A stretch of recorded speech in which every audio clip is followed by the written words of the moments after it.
ये वो वाहिद शख्स थे जिन्होंने पार्टी को यकजा करने की भरपूर कोशिश की। ये तो खुद गायब हुए थे। गायब थे, लेकिन इन्होंने पस्से पर्दा जो है वो कारकुनों को जमा किया, कारकुनों को जो है वो इकट्ठा करने की कोशिश की। इन तमाम तर कोशिशों को सराहते हुए खान साहब जो है उन्होंने इनको वज़ीर आला बनाने का जो है वो प्लान किया था और फिर वो वज़ीर आला बन भी गए। अली अमीन गंडापुर की जो सरबराही में ये होने वाला जलसा है ये मेरे नज़दीक ये कामयाब नहीं होगा। पेशावर का मकाम है बाबे खैबर, एक फ्लाई ओवर है, वहाँ से शुरू हुई और शहर के मुख्तलिफ इलाकों से होती हुई और एक मखसूस पॉइंट रखा गया था किला वाले सार के सामने जो हम खिताब करेंगे। और इस नगरी से अली अमीन गंडापुर साहब जो है वो एक बार फिर गायब हो गए और कारकुनों ने, मेरे पास वो वीडियोस पड़ी हुई हैं कि कारकुनों ने अली अमीन गंडापुर को गालियां दी हैं। उन्होंने कहा है कि एक बार ये फिर भाग गया है। हम कोशिश करेंगे हमारे पॉडकास्ट के साथ वो साइट पे वो वीडियो या वो चला सके। कारकुन जो है वो अली अमीन गंडापुर साहब से नाराज है। मैं नहीं समझता कि अली अमीन गंडापुर के कहने पे कारकुन निकले। ये खान में जो जिस तरीके से ठेके दिए जा रहे हैं, भर्तियां की जा रही हैं, तो वो लोग नहीं निकलेंगे। डीआई खान का एक बड़ा प्राउड जो है वो यहाँ पे अली अमीन को कामयाब करने के लिए आएगा। अली अमीन के पास टैक्टिक्स हैं, वो लोगों को जमा कर लेता है, पैसे उसके पास हैं, वज़ीर आला है, बड़ा ओहदा है। इनके दरमियान काफ़ी अरसे से इंतहाई शदीद इख्तलाफात थे और इख्तलाफात इतने तजावज़ कर गए कि एक टाइम पे जो है वो अलीमा खान साहिबा ने यहाँ तक कह दिया कि अली अमीन गंडापुर साहब जो हैं वो इमरान खान साहब को माइनस कर चुके हैं। यानी इमरान खान को माइनस करने का मतलब ये था कि पाकिस्तान तहरीक इंसाफ पर इस वक्त अली अमीन गंडापुर साहब का कब्जा हो चुका है। यहाँ तक उन्होंने अल्फाज ये ऑन रिकॉर्ड है, मीडिया पर पड़े हुए। अली अमीन गंडापुर साहब क्या कहते हैं कि जी मेरे पास इतने पैसे हैं कि मुझे वफाक से पैसे लेने की जरूरत नहीं है। लेकिन अब आप भी जाएं इन मुतासरा इलाकों में तो आपको वहाँ पर लोग यही चीखो पुकार करते हुए दिखाई दे रहे हैं कि हुकूमत की जानिब से सिर्फ ऐलानात किए गए हैं, अमली तौर पर जो हमारी कोई दाद रसी नहीं की गई। अब एक बंदे का नुकसान हुआ है 20 लाख, गवर्नमेंट उसके लिए अनाउंस करती है 5 लाख, तो 5 लाख में वो कैसे जो है वो घर तामीर करेगा 5 कमरों का, कैसे वो अपने मुर्दा जानवर जो है वो जिंदा करेगा या नए जानवर लाएगा, कैसे वो अपनी जिंदगी गुजारेगा। अस्सलाम वालेकुम नाजरीन, हार्ट सीट के साथ मैं हूं फैजान हुसैन। नाजरीन, तहरीक इंसाफ पाकिस्तान में एक ऐसी पार्टी है जिसने हमें अपने दरमियान घेरा हुआ होता है। कभी अडयाला जेल के बाहर, कभी उनके अंदर जो सियासत हो रही है, उनके अंदर के जो इख्तलाफात हैं वो हमें निकलने नहीं देते कि हम और मौज़ूआत पर हम प्रोग्रामात करें। लेकिन आज का जो मौजू है वो तहरीक इंसाफ एक मरतबा फिर जलसा करने जा रही है। खान साहब की हिदायत है कि तहरीक इंसाफ जलसा करे और इसकी जिम्मेदारी भी उन्होंने अली अमीन गंडापुर को एक मरतबा फिर दी है। क्या वजह है कि खान साहब, सुनने में अक्सर आता है कि अली अमीन गंडापुर और खान साहब के दरमियान कुछ इख्तलाफात हैं, उनकी बहन के दरमियान इख्तलाफात हैं, पार्टी के लोगों का उनके साथ इख्तलाफात हैं अली अमीन गंडापुर के साथ। अली अमीन गंडापुर खान साहब से जेल मिलने नहीं जा सकते। तो ये तमाम मौज़ूआत जो हैं आज हम इस पर डिस्कशन करेंगे और इसके लिए हमने आज दावत दी है द काउ न्यूज़ के एडिटर आमिर शहजाद साहब को। उनसे पूछते हैं कि क्या वजूहात हैं कि आखिर अली अमीन ही क्यों, पार्टी में और कोई ऐसा नहीं है कि जो इस जलसे की क़यादत कर सके और ये पेशावर में इस मरतबा क्यों किया जा रहा है। आखिरी मरतबा अगर आपको याद हो तो स्वाबी में इन्होंने जलसा किया था जो कि मुकम्मल तौर पर नाकाम हो गया था और उसकी ज़िम्मेदारी अली अमीन गंडापुर को नहीं दी गई थी। तो इसकी क्या ये जलसा कामयाब होगा, क्या वर्कर इस मरतबा निकलेंगे और अली अमीन गंडापुर को डीआई खान से लोगों को नहीं बुलवाना पड़ेगा। पेशावर का जो क्राउड है या चारसदा नौशहरा जो अजला हैं, यहाँ का क्राउड जो है वो निकलेगा इमरान खान के लिए या अली अमीन गंडापुर के लिए। बहुत शुक्रिया सर आपका टाइम देने के लिए। जैसा कि मैंने इंट्रो में भी कह दिया कि क्या वजह है कि अली अमीन गंडापुर पे ही खान साहब ने इस मरतबा एक मरतबा फिर एतमाद किया है। 2-3 मरतबा वो इस्लामाबाद से भाग गए, फिर उसके बाद जितनी भी तहरीक इंसाफ के खैबर पख्तूनख्वा में वो स्वाबी में आखिरी जलसा हुआ वो नाकाम रहा। तो इस मरतबा का ये जो जलसा है क्या ये कामयाब हो पाएगा? क्या अली अमीन गंडापुर जो है वो तहरीक इंसाफ के जो वर्कर्स जो खफा हैं, जो नाराज़ वर्कर्स हैं, क्या उनको इकट्ठा कर पाएंगे एक ही पेज पे? शुक्रिया फैज़ान साहब। अली अमीन गंडापुर साहब चूँकि खैबर पख्तूनख्वा के एक बड़े अहम ओहदे पर फाइज हैं, वज़ारत आला का जो मनसब है वो उनके पास है, तो जो पूरी लीडरशिप है उनकी नज़रें उनकी तरफ ही होती हैं। अगर हम बात करें अली अमीन गंडापुर साहब के किरदार की, तो वो वज़ीर आला के साथ साथ सूबाई सदर भी रह चुके हैं। और एक वक्त था कि जब पाकिस्तान तहरीक इंसाफ टूट चुकी थी 9 मई के वाक़यात के बाद, तो ये वो वाहिद शख्स थे जिन्होंने पार्टी को यकजा करने की भरपूर कोशिश की। ये तो खुद गायब हुए थे। गायब थे, लेकिन इन्होंने पस्से पर्दा जो है वो कारकुनों को जमा किया, कारकुनों को जो है वो इकट्ठा करने की कोशिश की। इन तमाम तर कोशिशों को सराहते हुए खान साहब जो है उन्होंने इनको वज़ीर आला बनाने का जो है वो प्लान किया था और फिर वो वज़ीर आला बन भी गए। अब आपने सवाल किया है कि दोबारा इतनी बड़ी जिम्मेदारी क्यों दी गई है। हालांकि ये जिम्मेदारी मैं समझता हूँ कि जुनैद अकबर साहब को मिलनी चाहिए थी, सूबाई सदर हैं। तो जी मैंने जैसा कहा कि लास्ट जलसा उनका स्वाबी में हुआ था और वो नाकाम हुआ था और उसकी जिम्मेदारी जुनैद अकबर को दी गई थी। तो इस मरतबा जुनैद अकबर के साथ क्या आवाम निकलेगी? देखें, जुनैद अकबर साहब का जलसा क्यों नाकाम हुआ था, उसकी भी वजूहात थी। जुनैद अकबर साहब ने सवाबी में जलसा अनाउंस किया और उसके साथ ही पेशावर में भी एक गैदरिंग जो है वो रखी गई थी। वो गैदरिंग किसने रखी थी, आप भी बखूबी जानते हैं कि वो सिर्फ बुनियादी तौर पर उस जलसे को नाकाम करने के लिए पाकिस्तान तहरीक इंसाफ का जो दूसरा जलसा था वो पेशावर में हुआ था। तो जुनैद अकबर साहब को उस तरह से खेलने नहीं दिया जा रहा जिस तरह से उनको मतलब अली अमीन गंडापुर साहब को इख्तियारात मिले थे या वो माजी में उन्होंने काम किया। अब खान साहब ने अडियाला जेल से ये पैगाम भिजवाया और ये ऐलान जो था वो सलमान अकरम राजा साहब ने किया था कि अली अमीन गंडापुर साहब को एक बड़ी जिम्मेदारी दी गई है। वो बड़ी जिम्मेदारी उन्होंने उस वक्त बताई नहीं थी, लेकिन ये कहा था कि एक बड़ा सियासी जलसा होगा और उस हवाले से मशावरत जारी है और मशावरत के बाद ये सितंबर में ही होगा, सितंबर में ही लाजमी करेंगे। अच्छा, अब अली अमीन साहब को तो जिम्मेदारी दी गई है, लेकिन मैं समझता हूँ कि अली अमीन गंडापुर की जो सरबराही में ये होने वाला जलसा है ये मेरे नज़दीक ये कामयाब नहीं होगा। उसकी वजह ये है कि जो पाकिस्तान तहरीक इंसाफ का नज़रियाती कारकुन है वो अली अमीन गंडापुर से नाराज़ है। उसकी जो मौजूदा कारकर्दगी हुकूमत की बात करें वो उनसे भी नाराज़ है। जैसे कि आपको याद होगा अभी कुछ महीनों पहले सेनेट इलेक्शन हुए हैं। सेनेट इलेक्शन में जो अली अमीन गंडापुर साहब का किरदार था और जिस तरह से पाकिस्तान तहरीक इंसाफ के नज़रियाती कारकुनों को बिठाने की कोशिशें की गई, तो एक गम व गुस्सा पाया जा रहा है तहरीक इंसाफ के वर्कर्स के अंदर। और आपको मैं आखिरी बार बताता चलूँ कि खान साहब ने ऐलान किया था एक फ़ाइनल कॉल का 5 अगस्त को। खान साहब को 2 साल मुकम्मल हुए थे अडियाला जेल में, तो उस हवाले से एक पूरे मुल्क में, तो उसमें भी पेशावर से एक रैली थी। पेशावर का मकाम है बाबे खैबर, एक फ्लाई ओवर है, वहाँ से शुरू हुई और शहर के मुख्तलिफ इलाकों से होती हुई और एक मखसूस पॉइंट रखा गया था किला वाले सार के सामने जो हम खिताब करेंगे। नगरी से अली अमीन गंडापुर साहब जो हैं वो एक बार फिर गायब हो गए और कारकुनों ने, मेरे पास वो वीडियोस पड़ी हुई हैं कि कारकुनों ने अली अमीन गंडापुर को गालियां दी हैं।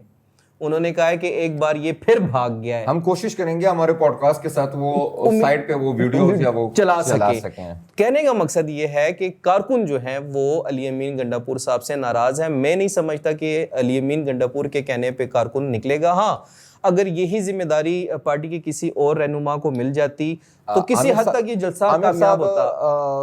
92-93 के करीब MPAs हैं, सही है। हर MPA को अगर वो 1000 बंदा भी लाने का कहता है या 500 बंदा लाने को भी कहता है तो वो कैलकुलेट फिर बंदा कर ले कि ये कितने बंदे हो सकते हैं। साथ मफामत परस्त लोग भी हैं, ठीक है। DI खान में जो जिस तरीके से ठेके दिए जा रहे हैं, जिस तरीके से भर्तियां की जा रही हैं, तो वो लोग नहीं निकलेंगे। DI खान का एक बड़ा क्राउड जो है वो यहाँ पे अली अमीन को कामयाब करने के लिए आएगा। तो किस तरीके से आप कहेंगे कि लोग जो हैं वो इस तरीके से जमा नहीं होंगे? तो अली अमीन के पास टैक्टिक्स हैं, वो लोगों को जमा कर लेता है, पैसे उसके पास हैं, वज़ीर आला है, बड़ा ओहदा है, तो लोगों को और MPAs को, मिनिस्टर्स को कह के वो लोगों को इकट्ठा कर लेगा। अच्छा फैजान साहब, आपको पता है कि इस जलसे के लिए कितना फिगर रखा गया है? 5 लाख लोगों का हदफ रखा गया है। बहुत बड़ा फिगर है। अमूमन रिंग रोड पे इनके जो है वो जलसे होते रहे, माजी में भी खान साहब यहाँ पर जलसा करते रहे। बेनज़ीर ग्राउंड है, वो इतना बड़ा ग्राउंड है नहीं, तो 5 लाख बंदों को कहाँ पर जो है वो खपाया जाएगा, कैसे? में कोई इतना बड़ा जगह नहीं है इतनी। 5 लाख बंदों को मजमे को आप कहाँ पे रखेंगे? फिर जाहिर बात है 5 लाख के लिए आपको इतने बड़े इंतजाम करने पड़ेंगे, उसी तरह साउंड सिस्टम लगाना पड़ेगा। गर्मी का मौसम है, हुआ तो ये जलसा शाम में किया जाएगा, लाइट्स का इंतजाम किया जाएगा। तो यानी 27 सितंबर भी मैं समझता हूँ बड़ी जल्दबाजी में इन्होंने दे दी है।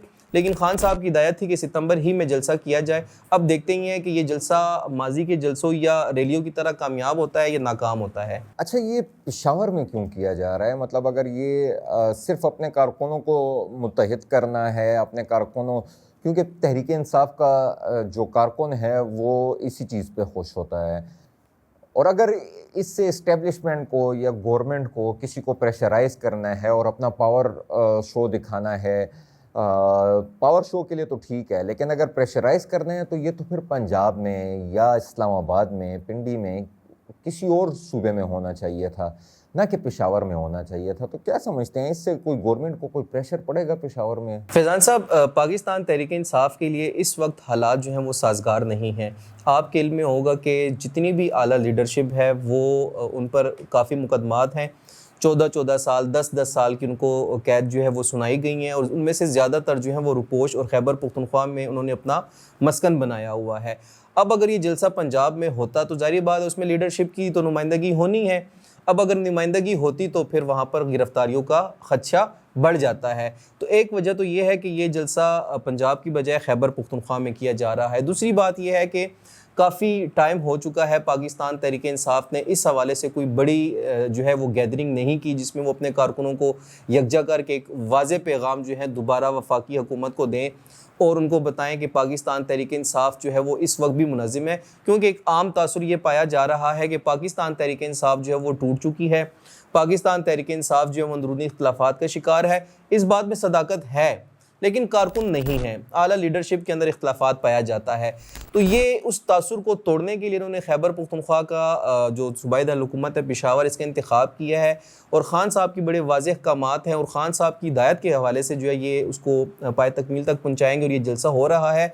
पंजाब में मुमकिन नहीं था, खैबर पख्तूनख्वा में ये जो है इसलिए इनको करना पड़ा। इस्लामाबाद से 3 मरतबा भाग चुके हैं। देखें, अब अली अमीन साहब के अलावा सभी भागे हैं, और अब तो वो तमाम अली अमीन के अलावा, जी अली अमीन के साथ साथ भी कह सकते हैं। और उसके अलावा मैं आपको ये बता दूं कि अब इस वक्त गिरफ्तारियों का खदशा है। जो भी पंजाब की हदूद में दाखिल होगा उसको गिरफ्तार कर लिया जाएगा, और अब उसमें ज़मानतें भी नहीं हैं। अदालत की बड़े वाज़ेह अहकामात हैं कि पहले आप गिरफ्तारी दें। कुछ रहनुमा पाकिस्तान तहरीक इंसाफ के पेशावर हाई कोर्ट आए, उन्होंने रुजू किए ज़मानतों के लिए, तो बड़े वाज़ेह अल्फाज में कहा गया कि नहीं, पहले आप गिरफ्तारी दें, गिरफ्तारी के बाद फिर आप लोग ज़मानत के लिए जो है ना अदालतों के पास आएँ। तो एक खदशा वो भी था। और खैबर पख्तूनख्वा में चूँकि मैंने आपसे अर्ज़ की कि सेनेट इलेक्शन के बाद बड़ी जो है गंभीर सूरत हाल थी, तो शायद ये एक वजह है कि कारकुनों को दोबारा एक प्लेटफार्म पे लाकर ख़ान साहब का कोई पैगाम इस जलसे में दिया जाए। क्योंकि आपको पता है ख़ान साहब से भी मुलाकात महदूद हैं, सिर्फ अलीमा ख़ान और उनके जो बहनें हैं उनको मुलाकात की इजाज़त दी जाती है। सलमान अकरम राजा, बैरिस्टर सैफ साहब हैं, ये कुछ मखसूस लोग हैं। तो मे भी ये हो सकता है कि इस जलसे के अंदर जो है वो इस्टेब्लिशमेंट को, फेडरल हुकूमत को कोई वाज़े पैगाम इस जलसे के ज़रिए दें। और जो हमारे ज़राए हैं वो यही कह रहे हैं कि बुनियादी तौर पे इस जलसे का मकसद सिर्फ यही है कि वो प्रेशराइज़ करें वफाकी हुकूमत को, इस्टेब्लिशमेंट को, कि जो खान साहब के केसेस नहीं सुने जा रहे उनको जो है वो समाअत के लिए मुकर्रर किया जाए, उनको सुना जाए। और इसी जलसे के अंदर जो है वो एक वाज़े प्लान A, B तो हो चुका है, अब शायद C प्लान जो है वो सामने आए और उस पर फिर वो अनाउंसमेंट हो और उस पर आगे चलकर वो अमल करें। और तहरीक इंसाफ का मतलब A, B और C प्लान, A, B तो इस्तेमाल हो चुका है। हाँ, अब तो C प्लान रह गया। अब तो देखिए C प्लान इस जलसे में वो क्या अनाउंस करते हैं, क्या अनाउंस करेंगे? वैसे हम आपस में डिस्कशन करते हैं, क्या अनाउंस कर सकेंगे? सिविल नाफरमानी की जो तहरीक थी वो खान साहब ने अपने दौर में कर ली है। उससे बड़ी तो मैं समझता हूँ कोई चीज़ ऐसी है नहीं जिसमें आप कारकुनों, लेकिन उसके भी जो वो भी मुकम्मल तौर पे नाकाम हुई। वो इस्लामाबाद में हम हमलावर हो चुके हैं, उसमें भी हम नाकाम हो चुके हैं। शेलिंग खाई, कारकुन गिरफ्तार, इवन कि आपकी सरकारी मशीनरी गाड़ियां तक गिरफ्तार करके उनको बंद किया गया। अभी भी इतलात ये है कि 1-2 गाड़ियां जो हैं वो पंजाब की तहवील में हैं। तो ये चीज़ें भी हो चुकी हैं। अब हो सकता है कि कोई तीसरा, पार्लिमानी कमेटियों से इस्तीफे दे चुके हैं, कौमी असम्बली के बाहर अपनी जो है वो अलग असम्बली, अवामी असम्बली लगा चुके हैं, सारे हरबे इस्तेमाल कर चुके हैं। अब हो सकता है कि जो प्लान C ये लॉन्च कर रहे हैं, इस प्लान C के अंदर नया क्या है ये उस जलसे में ही पता चलेगा। मतलब ये हो सकता है कि हम कौमी असम्बली से इस्तीफे दे देंगे, ये इनकी एक मरतबा और बेवकूफ़ी होगी। सूबाई असम्बली को हम छोड़ देंगे, ये इनकी अलहदा बेवकूफ़ी हो सकती है। लेकिन इस स्टेप पे बहुत मुश्किल है कि ये जाएं। इन चीज़ों को ये करके इन्होंने जो भुगता है तो वो उसका अंदाज़ा इनको है। अच्छा फैज़ान साहब, आपको इल्म में होगा अली अमीन गंडापुर साहब अडियाला जेल के बाहर गुज़िश्ता माह और तकरीबन 3 माह पहले इस बात का जो है वो इजहार कर चुके हैं कि मैं बहैसियत वज़ीर आला किसी वक्त भी खैबर पख्तूनख्वा असम्बली को तहलील कर सकता हूँ, मुझे किसी की इजाज़त की ज़रूरत नहीं पड़ेगी। ये बात उन्होंने 2 मरतबा अडियाला जेल के बाहर और 1 मरतबा ये बात उन्होंने पेशावर में सहाफ़ियों से गुफ्तगू में की थी। अगर हम माजी की तरफ जाएँ तो माजी में खान साहब की बहुत बड़ी गलती थी कि उन्होंने पंजाब असम्बली को तोड़ा। उसके बाद फिर महमूद खान जो वज़ीर आला थे उनकी असम्बली को तोड़ा गया। इनका ये ख्याल था कि 90 दिन में इंतखाबात होंगे, 90 दिन में इंतखाबात नहीं हुए, वो उस मुद्दत से आगे चले गए, निगरान हुकूमत आई, उन्होंने भी मुकर्रर वक्त पे इलेक्शन, तो बराह रास्त नुकसान जो है ना उस वक्त भी पाकिस्तान तहरीक इंसाफ का ही हुआ था। चाहने वाले चाह रहे हैं कि ये असम्बली तहलील करे। यहीं से गुफ्तगू का आगाज़ करेंगे। नाजरीन, चलते हैं एक ब्रेक की जानिब, हमारे साथ रहिएगा।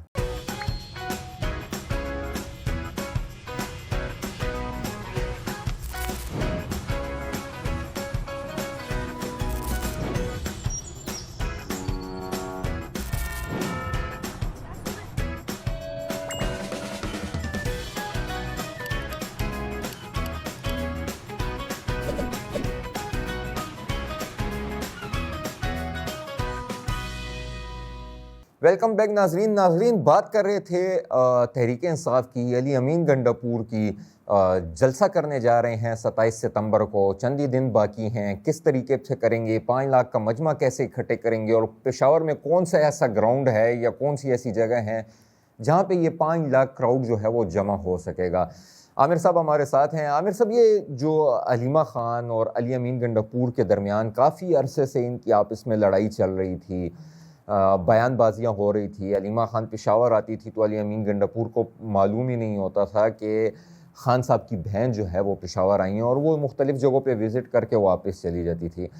तो इनकी अभी दोबारा सुलह हो गई है। क्या ये सुलह की वजह जो है ये 5 सितंबर के जलसे के लिए है, या पीछे बैकग्राउंड में और भी बहुत सारी चीज़ें चल रही हैं? देखें फैज़ान साहब, पाकिस्तान तहरीक इंसाफ के अंदर इख्तलाफात उस वक्त से शुरू हुए हैं जब से खान साहब अडियाला जेल में उनको डाला गया है। वज़ीर आला खैबर पख्तूनख्वा साहब जो हैं वो सदर भी रह चुके हैं, उनके पास सूबे की भाग दौड़ भी है। हलीमा खान साहिबा जो हैं वो खान साहब की बहन हैं। अच्छा, इनके दरमियान काफ़ी अरसे से इंतहाई शदीद इख्तलाफात थे और इख्तलाफात इतने तजावज़ कर गए कि एक टाइम पे जो है वो हलीमा खान साहिबा ने यहाँ तक कह दिया कि अली अमीन गंडापुर साहब जो हैं वो इमरान खान साहब को माइनस कर चुके हैं। यानी इमरान खान को माइनस करने का मतलब ये था कि पाकिस्तान तहरीक इंसाफ पर इस वक्त अली अमीन गंडापुर साहब का कब्जा हो चुका है। यहाँ तक उन्होंने अल्फाज, ये ऑन रिकॉर्ड है, मीडिया पर पड़े हुए हैं, मतलब कोई ऐसी बात नहीं है कि ढकी छुपी बात है। तो इनके दरमियान काफ़ी इख्तलाफात थे, जो जंगी गोलाबारी थी वो चलती रहती थी। 2 रोज़ पहले जो है वो खान साहब ने बुलाया था हलीमा खान साहिबा को, और कल जो है वो मुलाकात के लिए अली अमीन गंडापुर साहब जो हैं वो खैबर पख्तूनख्वा से हमने तमाम तर काम छोड़ के अडियाला जेल पहुँचे। खान साहब से मुलाकात हुई, खान साहब के वकला भी थे, हलीमा खान साहिबा थी। अब जेल के अंदर क्या हुआ इसका हवाल जो है वो हम जानने की भरपूर कोशिश कर रहे हैं अपने दोस्तों से, लेकिन जो दस्तियाब मालूमात हमें मिली है उसमें ये कहा गया है कि अली अमीन गंडापुर साहब और हलीमा खान साहिबा के दरमियान जो इख्तलाफात थे उनको ख़त्म करवा दिया गया है खान साहब ने। इस तमाम तर सूरत हाल में जो है खान साहब ने ख़ुद किरदार अदा किया और कहा है कि आप 2 लोग हैं जो फ्रंट पे खड़े हैं, आप लोगों ने कारकुनों को फेस करना है, मेरा पैगाम कारकुनों तक आपने पहुंचाना है, इसलिए आप लोग अपनी लड़ाइयाँ ख़त्म करें, पार्टी को मुनज़्ज़म करें, मेरी रिहाई के लिए कोशिशें करें, पार्टी को आगे लाने की। जो इस वक्त हमारे कारकुनों को गिरफ़्तार किया जा रहा है, जो केसेस हमारे इल्तिवा का शिकार है, इस पर आप लोग फोकस करें। तो कल फिर हमने ये देखा कि अली अमीन गंडापुर साहब और हलीमा खान साहिबा जो हैं उन्होंने मुश्तरका एक न्यूज़ कॉन्फ्रेंस की अडियाला जेल के बाहर, और वहाँ पर फिर जो खान साहब के पैगामात थे वो भी पढ़कर सुनाए गए, और जो उनके दरमियान इख्तलाफात थे वो भी ख़त्म हो गए हैं। और ये मैं समझता हूँ कि तहरीक इंसाफ के कारकुनों के लिए एक अच्छी बात है कि लीडरशिप जो है वो एक पेज पर है और कारकुन जो है वो अपने लीडर को ही देखते हैं। तो जब लीडर एक पेज पर होंगे तो कारकुन उनको फॉलो करेंगे। तो तहरीक इंसाफ जो इस वक्त हम देख रहे हैं वो वापस अपनी उस खोई हुई पोजीशन को बहाल करने की कोशिश तो कर रही है। अगर इसके अंदर जो है वो तीसरी कुव्वत दोबारा मदाखलत ना करे तो मैं समझता हूँ कि किसी हद तक तहरीक इंसाफ वापस अपने पाँव पे खड़ी होगी। अच्छा, ये आपने जो कहा कि मतलब तहरीक इंसाफ अपनी खोई हुई पोजीशन हासिल करने की कोशिश कर रही है, सैलाब आया है, पंजाब में आया है, सिंध में आया है, खैबर पख्तूनख्वा में आया है, यहाँ पे बुनीर जो है वो बैरिस्टर गोहर का अपना हलका भी है। हमने देखा है वज़ीर आला साहब जो हैं वो एक बड़े काफ़िले में, तकरीबन 45 गाड़ियों का काफ़िला जो है वो हमने सोशल मीडिया पे जो वीडियोस चली थी वो देखी थी, 45 गाड़ियों के काफ़िले में जाते हैं। चलें, वहाँ पे गाड़ियों का काफ़िला वज़ीर आला के साथ होता है, कोई मसला नहीं, वहाँ का वो MPA लोकल लोग भी साथ शामिल हो जाते हैं काफ़िले में। वहाँ पे वो 5 मिनट बैठे, फ़ोटो सेशन किया और वापस आ गए, ना मुतासरीन के साथ मुलाकातें की। और ये सैलाब जो है सिर्फ बुनीर में नहीं आया था, साथ उसके और स्वात, शांगला, मुख्तलिफ और अज़ला में भी ये सैलाबी सूरत हाल वहाँ पे बनी थी। और वहाँ पे दूसरी जानिब हम मरियम नवाज़ को देखें, वहाँ पे सिंध में वज़ीर आला जो हैं हर घंटे बाद प्रेस कॉन्फ्रेंस कर रहे हैं। जो पंजाब के हम जिस तरीके से वो मीडिया को फेस कर रहे हैं या मीडिया पे अपनी प्रेजेंस दे रहे हैं, मरियम नवाज़ जिस तरीके के दौरे कर रही हैं, वो चीज़ हमने अली अमीन में नहीं देखी। लोग जो उन इलाकों के लोग हैं और साथ में और लोग जो तहरीक इंसाफ से जुड़े हुए हैं, वो भी ये सब तमाम चीज़ें देख रहे हैं कि अली अमीन गंडापुर की सैलाब में क्या परफॉर्मेंस है और मरियम नवाज़ की क्या परफॉर्मेंस है। फैज़ान साहब, ऐसा है कि जो दीर साइड पे हुआ तो वो एक हादसाती तौर पे क्लाउड बर्स्ट फटा, सैलाबी सूरत हाल पैदा हुई और देखते ही देखते देहात जो है वो मलियामेट जो रिपोर्ट थी PDMA की, उसमें तकरीबन 400 से ज़ायद अमवात जो हैं सिर्फ वो खैबर पख्तूनख्वा के अंदर रिकॉर्ड हुई थी। अब अली अमीन गंडापुर साहब जो हैं वो सिर्फ बुनीर गए, बुनीर में उन्होंने जो है वो दौरा किया और उसके बाद स्वात गए हैं। शांगला उन्होंने जाना नहीं था क्योंकि शांगला उनके हरीफ का जो है वो ज़िला है, अमीर मकाम का जो है वो आबाई इलाका है। इसी तरह फिर सवाबी के अंदर जो है एक सूरत हाल का जो है वहाँ के लोगों को सामना करना पड़ा। तो असद कैसर साहब का ताल्लुक सवाबी से है, शराम खान तरकई का ताल्लुक जो है वो सवाबी से, ये पाकिस्तान तहरीक इंसाफ के जो है वो सरकर्दा रहनुमाओं में से हैं। जब हमने वहाँ पे अपने नुमाइंदों से बात की तो उन्होंने कहा कि ये लोग भी सिर्फ फ़ोटो सेशन के लिए आए थे, फ़ोटो शूट करवाया और ये लोग भी चले गए। अब आपने कहा है कि उसकी निस्बत पंजाब में और सिंध के अंदर काम हो रहा है। जब से सैलाब आया है, मरियम नवाज़ साहिबा जो है वो मुतासरीन के बीच में हैं, वो फ़िज़ाई दौरा भी उन्होंने पहले किया, उसके बाद उन्होंने इमदाद भी तकसीम, ठीक है कि उनकी इमदाद भी बराए नाम है, वो सोशल मीडिया में आपकी नज़रों से भी गुजरा होगा कि वो किस तरह से DC साहब जो हैं वो 1-2 दिन का खाना उनको कह रहा है कि ये 1 हफ़्ते का खाना है, और किस तरह से उनकी तस्वीरें और उस पर पब्लिसिटी, ये एक अलग मौजू है, इस पर भी फिर किसी वक्त बात हो सकती है। लेकिन खैबर पख्तूनख्वा की निस्बत जो है पंजाब गवर्नमेंट बेहतर अंदाज में काम कर रही है। ये सारा पानी जो है इस वक्त सिंध की तरफ मुड़ चुका है और सिंध में इस वक्त सैलाबी सूरत हाल है। वहाँ के जो वज़ीर इत्तलात हैं शर्जील मेमन और वज़ीर आला सिंध मुराद अली शाह, वो दोनों इस वक्त जो हैं वो फील्ड के अंदर हैं। लम्हा बलहमा वो मीडिया को बखबर रख रहे हैं, तमाम तर सूरत हाल से वो जो है वो मालूमात हासिल करके लोगों तक पहुँचा रहे हैं। मुमकिन कोशिश उन्होंने ये की है कि कम से कम नुकसान हो। अली अमीन गंडापुर साहब का किरदार इसमें भी उस तरह से नहीं था। पैसे भी बहुत है। अच्छा, अली अमीन गंडापुर साहब क्या कहते हैं कि जी मेरे पास इतने पैसे हैं कि मुझे वफाक से पैसे लेने की ज़रूरत नहीं है। लेकिन अब आप अब भी जाएं इन मुतासरा इलाकों में तो आपको वहाँ पर लोग यही चीखो पुका करते हुए दिखाई दे रहे हैं कि हुकूमत की जानिब से सिर्फ ऐलानात किए गए हैं, अमली तौर पर जो हमारी कोई दादरसी नहीं की गई। यानी ये सूबाई हुकूमत की मुख्तलिफ फाउंडेशन ने, NGOs ने उनकी काफ़ी मदद की है। गवर्नमेंट की जानिब से जो हमने सुना है, हमने देखा है, जो अपने दोस्तों से मालूमात की है, गवर्नमेंट की जानिब से उस तरीके से इमदाद नहीं मिली उन्हें। यही मैं आपको बता रहा हूँ कि गवर्नमेंट की तरफ से कोई इमदाद नहीं मिली। हालांकि पाकिस्तान तहरीक इंसाफ के जो मौजूदा चेयरमैन हैं उनका ताल्लुक भी उसी मुतासरा इलाके से है। चाहिए ये था कि सबसे पहले वो ख़ुद वहाँ पे है, उन्होंने भी विज़िट किया, दौरा किया, वो लोगों से भी मिले। लेकिन देखें, जब कोई आफत आती है ना तो लोग आपसे सिर्फ तसल्ली नहीं मांग रहे होते, वो चाह रहे होते हैं कि जो हमारा अमलाक का नुकसान हुआ है, जो हमारे जानवर मरे हैं, जो हमारा नुकसान हुआ है, इसका अजाला करें। ठीक है, अब एक बंदे का नुकसान हुआ है 20 लाख, गवर्नमेंट उसके लिए अनाउंस करती है 5 लाख, तो 5 लाख में वो कैसे जो है वो घर तामीर करेगा 5 कमरों का, कैसे वो अपने मुर्दा जानवर जो है वो जिंदा करेगा या नए जानवर लाएगा, कैसे वो अपनी ज़िंदगी गुजारेगा। देखें, यहाँ पे सिर्फ अमलाक को नुकसान नहीं पहुँचा, लोगों के जानवर नहीं मरे, यहाँ पे सबसे बड़ी बात है वो जानी नुकसान हुआ है। घर जो है वो मलिया मेट हो गए, लाशें उन घरों के नीचे जो है वो दफन हो चुकी, रेस्क्यू को काफ़ी मुश्किलात का सामना करना पड़ा।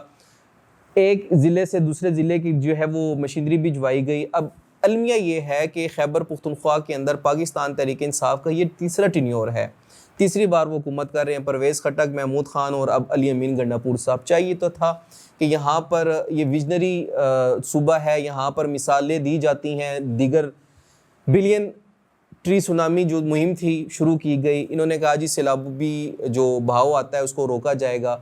अगर वो करोड़ों दरख्त लगाए गए हैं तो फिर सवाल ये पैदा होता है कि ये इस बार सैलाबी सूरत-ए-हाल खैबर पुख्तनख्वा के अंदर क्यों पैदा हुई। जंगलात का बेदरेख कटाव किया जा रहा है, बल्कि एक सीनियर तजिया निगार हैं, निजी टीवी चैनल से उनका ताल्लुक़ है, उन्होंने बाकायदा नाम लिया था कि पाकिस्तान तहरीक इंसाफ के ये लीडर जो हैं वो जंगलात की कटाई में इन इलाकों में मुलविस हैं। तो अब आप बताएं कि दरख्त काटे जा रहे हैं तो सैलाब तो आना है। तो सूबाई हुकूमत की अगर हम बात करें या तहरीक इंसाफ की कारकर्दगी की बात करें तो वो उसी तरह एक सवालिया निशान है। अली अमीन गंडापुर साहब को दिन रात उन लोगों में होना चाहिए था, उन लोगों की उस वक्त मोरल सपोर्ट इंसान को मिलती है कि यार हमारे ज़िले में आके वज़ीर आला बैठा हुआ है, वहाँ पे वो अगर 2 दिन गुजार लेते, वहाँ के लोगों को हौसला मिलता। सही है, सबसे मुलाकात नहीं हो सकती थी, लेकिन वहाँ के लोगों को पता चलता कि वज़ीर आला बैठा हुआ है, हमारे लिए कुछ ना कुछ कर रहा होगा। तो वहाँ पे वज़ीर आला गए, कुछ घंटों में फ़ोटो सेशन किया और वापस आ गए। फैज़ान साहब वज़ीर आला तो बहुत बड़ी जो है ना वो चीफ़ एग्जीक्यूटिव होता है सूबे का। फैज़ान साहब आप ये देखें, वज़ीर आला तो सूबे का जो है ना वो माई बाप होता है, उसके नीचे एक इंतज़ामी अफसरान होते हैं। अब डीसी सबसे छोटा होता है इंतज़ामी अफसरों में। आप यकीन करें, वहाँ के लोग कह रहे हैं हमारी डीसी दफ्तर तक रसाई नहीं हो रही, हम अपनी कंप्लेंट डीसी तक लेके नहीं जा सकते। जब डीसी जो है वो मतलब किस तरीके से लग रहे हैं खैबर पख्तूनख्वा में, आपको ज़्यादा बेहतर है, हमारे नाज़रीन को भी ज़्यादा बेहतर है पता है। जब वो इस तरीके से डीसी लगेगा या डीपीओ लगेगा तो वो उसने क्या काम करना है? उसने तो वही काम करना है जो मतलब सबको पता है कि वो क्या काम कर रहा होगा। डीसी तक रसाई नहीं है। तो जब आपकी डीसी तक रसाई, डीसी वो बंदा है जो आपकी सर्वे की रिपोर्ट बनाता है, सूबाई हुकूमत को रिपोर्ट अरसाल करता है, चीफ सेक्रेटरी को वो जो है वो अपडेट करता है, एनडीएमए पीडीएमए से उसकी जो है ना वो कोऑर्डिनेशन होती है, ये वो वाहिद शख्स होता है। अब लोग यही शिकवा करते नज़र आ रहे हैं कि भाई हमारी मदद की जाए, और हमें मदद सिर्फ तसल्ली से नहीं चाहिए, हमारी मदद जो है वो माली मुआवजा है। अली अमीन साहब ने घरों का ऐलान किया था कि हम घर तामीर करवा के देंगे। अब हम ये देखेंगे और हम इस पर दोबारा एक सेगमेंट भी करेंगे और कोशिश करेंगे कि हम उस इलाके में भी जाएं और लोगों से भी बात करें कि जो ऐलान किया गया था कि मैं घर तामीर करके दूंगा और एक मखसूस टाइम दिया गया था, उस टाइम में अब उन लोगों को वो घर मिलते हैं या तहरीक इंसाफ ये जो अली अमीन गंडापुर साहब का जो ऐलान था ये ऐलान ही है। मरियम बीबी की आप बात करें तो मरियम बीबी भी जो है उस तरह से काम नहीं कर रही, लेकिन ग्राउंड पे है। असल में वहाँ पे तो तबाही भी बहुत ज्यादा हुई है ना पंजाब में। अपनी पूरी टीम के साथ, अपनी पूरी काबीना के साथ जो है वो ग्राउंड पे है। गवर्नर पंजाब, खैबर पख्तूनख्वा और पंजाब का मवाजना करें तो यहाँ पे कुछ जिले तबाह हुए और मखसूस जिलों में कुछ जगह जो है वो खराब हुई है। वहाँ तो पूरा पंजाब, वहाँ पे तो पूरा पंजाब जो है वो सैलाब की नज़र हुआ है और इन दोनों का मवाजना नहीं हो सकता। यहाँ पे एक छोटा सा एरिया जो है, एक ज़िले का, कुछ ज़िलों के छोटे छोटे एरियाज मुतासिर हुए हैं, वहाँ पे तो पूरे शहर, पूरी बस्तियाँ जो हैं वो तबाह हो गई हैं। आमिर साहब प्रोग्राम के अख्ताम करने जाते हैं। काफ़ी अच्छी गुफ्तगू हमारी रही, उम्मीद है कि नाजरीन को भी पसंद आई होगी। नाजरीन, तहरीक इंसाफ एक मरतबा फिर पावर शो करने जा रही है। आपको क्या लगता है इस मरतबा ये पावर शो जो है उनका कामयाब होगा या नहीं होगा? तो हमें कमेंट्स बॉक्स में ज़रूर बताइएगा। और इस पावर शो के बाद हम दोबारा पॉडकास्ट करेंगे, आमिर साहब को एक मरतबा फिर दावत देंगे। उनका दावा है कि ये नाकाम होगा, लेकिन मैं कहता हूँ कि तहरीक इंसाफ 5 लाख तो नहीं लेकिन काफ़ी बड़ा क्राउड जो है वो इकट्ठा करने में कामयाब होगी। आज के लिए इतना ही, मिलते हैं अगले प्रोग्राम में। अल्लाह हाफिज़।